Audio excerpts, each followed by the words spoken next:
आइए सुनते हैं एक कहानी अरण्य की पुकार। यह कहानी एक युवक की है जो इस दुनिया में आकर बहुत बेचैन है और उसे समझ में नहीं आ रहा कि उसे क्या करना चाहिए। यह कहानी है एक ऐसे युवा की जो अपने जीवन के रास्ते को समझ जाता है एक साधु से मिलकर। आइए चलते हैं और सुनते हैं यह कहानी। कभी कभी जिंदगी में सब कुछ होते हुए भी लगता है कि कुछ भी नहीं है। आरव भी कुछ ऐसा ही महसूस कर रहा था। एक बड़ी कंपनी में अच्छी नौकरी, पैसा, शोहरत सब कुछ था, पर भीतर एक सन्नाटा था, थकावट थी, अकेलापन था।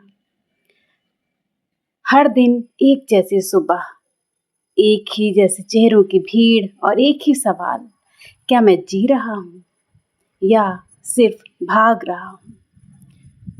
आरव बेचैन था। दूसरों के सपनों का बोझ उठाते उठाते वो अपने सपने भूल गया था, वो अपनी जिंदगी भूल गया था। उसे समझ नहीं आता था कि वह जो कर रहा है क्यों कर रहा है। और जब एक दिन उसकी सांसें जवाब देने लगी तो उसने एक अनजानी राह पकड़ ली, पर रात में सुनसान शहर से एक जंगल की ओर चल पड़ा। उसे नहीं पता था कि वह कहाँ जा रहा है। शहर की चकाचौंध पीछे छूट चुकी थी और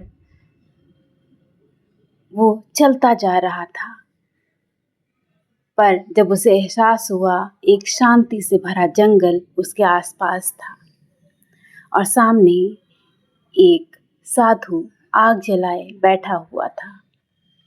वह भी उसके पास रुका। उसने साधु से कहा, क्या मैं यहाँ बैठ सकता हूँ? साधु ने कहा, हाँ बिल्कुल, क्या हुआ? बहुत थके हुए लग रहे हो, आओ यहाँ बैठो। आरव ने पूछा, आप डरते नहीं? इतने सुनसान जंगल में अकेले बैठे हैं। साधु बोला, अरे डर वहाँ होता है जहाँ शोर होता है, यहाँ तो बस मौन है और मौन में सच्चाई है। जो जैसा है वैसा दिख जाता है, फिर डर किस बात का। आरव ने साधु से बातें की, वहाँ बैठा।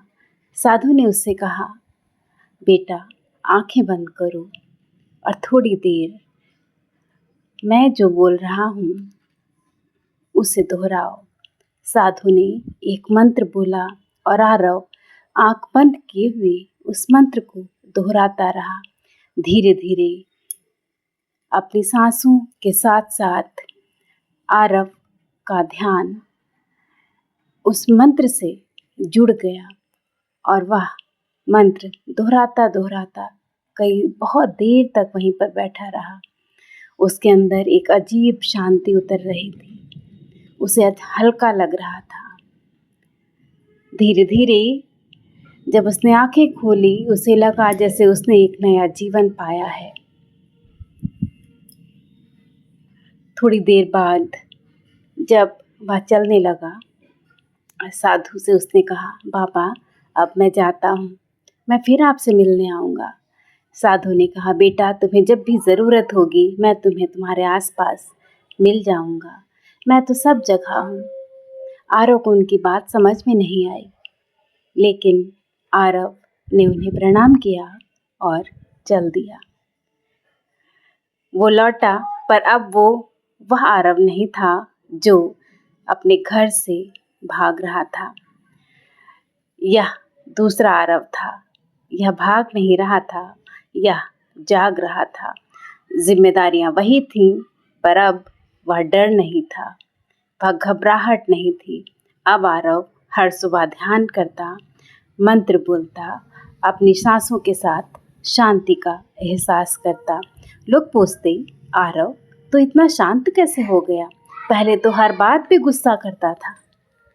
वो बस कहता, अब मैंने खुद से मिलना सीख लिया है और आज मैं तुम सब से कहना चाहती हूँ कि तुम भी खुद से मिलो।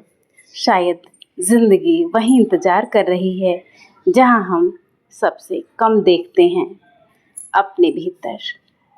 आइए इस कहानी के साथ अपने भीतर की यात्रा पर चलें। कहानी पसंद आई हो तो लाइक ज़रूर कीजिएगा। इसे अपने दोस्तों के साथ शेयर कीजिएगा। चैनल पर नए आए हैं तो सब्सक्राइब कीजिए। बहुत बहुत धन्यवाद।